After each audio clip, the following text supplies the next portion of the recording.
এসেছে।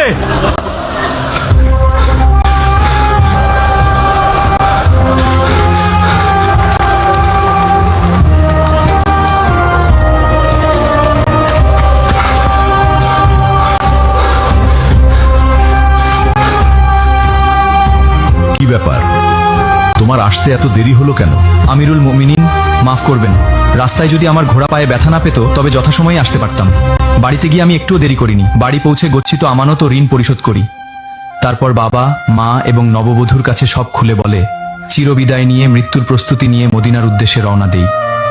এখন আমার জামিনদার ভাইকে ছেড়ে দিন আর আমাকে মৃত্যুদণ্ড দিয়ে পবিত্র করুন, কেননা কেয়ামতের দিন আমি খুনি হিসেবে আল্লাহর সামনে দাঁড়াতে চাই না।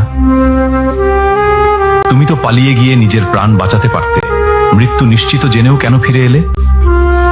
আমি ফিরে এসেছি কেউ যাতে বলতে না পারে এক মুসলমানের বিপদে আরেক মুসলমান সাহায্য করতে এগিয়ে এসে নিজেই বিপদে পড়ে গেছিল। আর আপনি কেন এই অপরিচিত লোকের জন্য নিজের জীবন বাজি রাখলেন?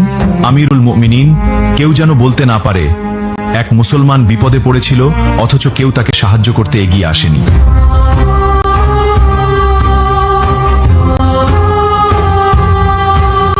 হে খলিফা, আপনি তাকে মুক্ত করে দিন। আমরা তার উপর করা অভিযোগ তুলে নিলাম। কেন? তোমরা তো বিচার চেয়েছিলে। কেউ যেন বলতে না পারে এক মুসলমান অনাকাঙ্ক্ষিত ভুল করে নিজেই স্বীকার করে ক্ষমা চাওয়ার পরেও অন্য মুসলমান তাকে ক্ষমা করেনি।